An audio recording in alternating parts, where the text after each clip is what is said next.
Hey guys, my name is Maggie and I'd like to show you how I mounted my Elkhorn Ferns into a hanging basket. The Elkhorn Fern, or Platycerium bifurcatum, is an epiphyte, growing on the trunks and branches of trees in nature. That's why it's perfect in a hanging basket under my mango tree.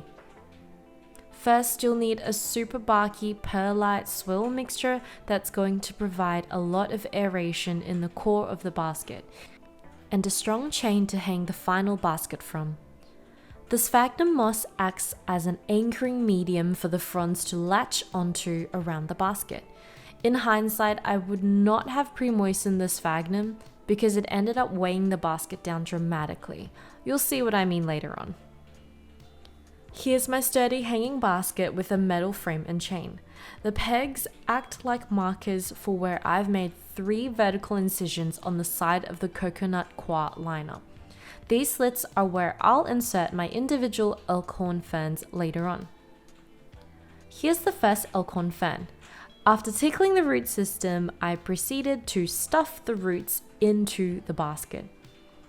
I want the fern to be growing on the outside and underside of the basket eventually. So here I am shoving the roots into one of the incisions I made earlier in the coconut coir liner. Here's the second Elkhorn fern. And that's the third. Ta-da! I know it looks a little bit dismal, but I'm hoping with time the Elkhorn ferns will spread across the underside of this hanging basket. But what will happen is they'll create neighboring plantlets which overlap each other. Next, I'm laying some pre-moistened sphagnum around the root balls and flat against the coconut coir liner within the inner side of the hanging basket. Afterwards, I top the middle of the basket up with some of that rocky road soil mixture.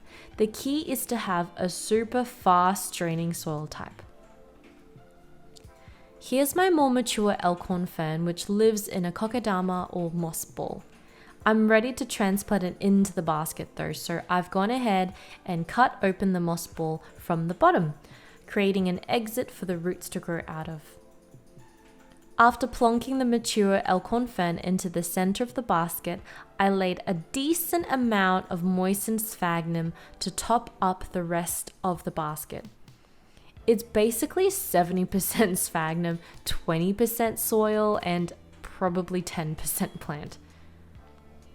Now this is the reason why I would not recommend pre-moistening the sphagnum like I did, because the basket was super heavy. I mean, this is where I started and this is where it ended up. Just as an extra safety measure to secure everything together, I used some twine to just pin all that sphagnum down in case of a super windy day. Needless to say, my back was aching after all this, but you know what? It was totally worth it. The Elkhorn fern produces 2 types of fronds.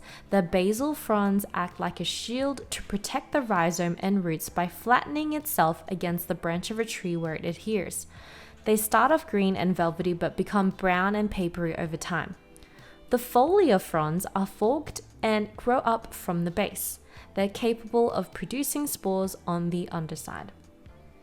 Hopefully in time, my Elkhorn ferns will spread out and envelop the entire basket by pushing out more tiny plantlets. I think I've found the perfect spot for my Elkhorn fern hanging basket though, under my mango tree. Here it'll receive good air circulation, bright indirect light all day, and it'll get watered whenever it rains. I looped a strong chain around a sturdy branch upon the mango tree and hoisted the basket up that way. Well guys, I hope you enjoyed this little Elkhorn fern hanging basket project. Don't forget to hit like and subscribe, or let me know in the comments whether you've had any ferns which have been passed down from generation to generation. Bye!